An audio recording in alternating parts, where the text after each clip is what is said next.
Halo, sebelumnya Assalamualaikum warahmatullahi wabarakatuh. Perkenalkan, nama saya Maulidia Desivianasari dengan NIM D602300181 dari kelas D. Di sini saya ingin mempresentasikan hasil riset limbah industri jenis bahaya dan pengelolaan limbah. Apa sih yang kita ketahui tentang limbah?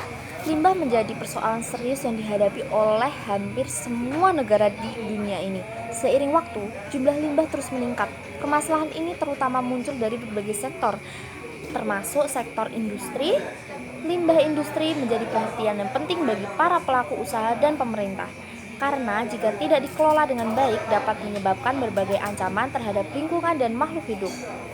Limbah industri merupakan sisa dari residu yang dihasilkan dari aktivitas produksi di sektor industri. Berikut adalah sejumlah data yang sudah didapat, yaitu jumlah timbunan sampah nasional mencapai 31,9 juta ton dari total produksi sampah nasional sebanyak 11,3 juta ton tidak dapat terkelola atau setara dengan 36,7%. Komposisi sampah Indonesia terdiri dari 57% sampah organik, 16% sampah plastik, 10% sampah kertas, dan 17% sampah lainnya. Menurut hasil survei, Kementerian Kesehatan mayoritas rumah tangga Indonesia mengolah sampah dengan cara membakarnya. Indonesia merupakan negara penghasil sampah plastik terbesar kedua di dunia setelah Cina loh. Untuk jenis limbah sendiri itu dibagi menjadi 4 ya teman-teman. Ada limbah cair, limbah padat, limbah gas, limbah bahan berbahaya, dan beracun B3. Dampak dari pencemaran limbah sendiri itu, pembuangan limbah secara ilegal dapat mencemari bandar air dan membahayakan kehidupan laut dan sekitarnya. Limbah yang akan dibuang dapat berupa bahan kimia, bahan radioaktif, logam berat, air yang tercemar, dan gas atau bahan berbahaya lainnya. Pemerintah sendiri juga sudah mengupayakan untuk pencegahan dari limbah ini loh. Yang pertama, mengatasi sistem pembuangan sampah industri sehingga tidak mencemari lingkungan. Yang kedua, menempatkan industri untuk pabrik terpisah dari kawasan pemerintah dan penduduk. Melakukan pengawasan atau penggunaan beberapa jenis pestisida, inseksida, dan bahan kimia yang lainnya yang berpotensi menjadi penyebab dan pencemaran lingkungan.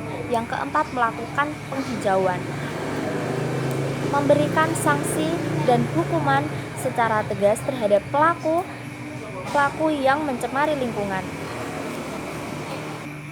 Dan yang terakhir, melakukan penyuluhan dan pendidikan lingkungan untuk menimbulkan kesadaran masyarakat tentang arti dan manfaat lingkungan hidup yang sesungguhnya. Selain dari pemerintah, masyarakat juga wajib melakukan pencegahan dalam pengelolaan limbah tersebut. Yang pertama, pengelompokan sampah, mendaur ulang sampah, menggunakan sampah secara ulang. Yang ketiga, mengurangi penggunaan plastik.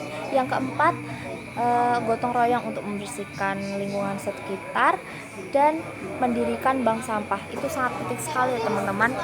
Terutama kita bisa memisahkan beberapa sampah dari sampah organik dan sampah non organik. Karena dengan cara tersebut itu adalah langkah awal cara kita mencegah pencemaran limbah.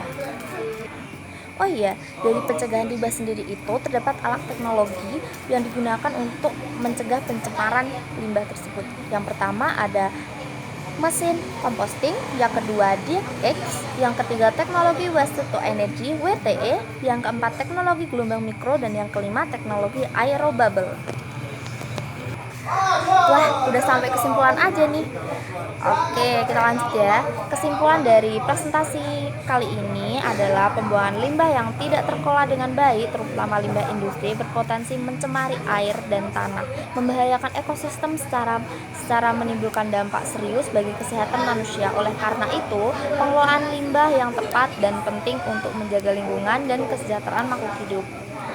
Baik, sekian presentasi dari saya. Mohon maaf bila ada salah kata. Saya akhiri. Wassalamualaikum warahmatullahi wabarakatuh.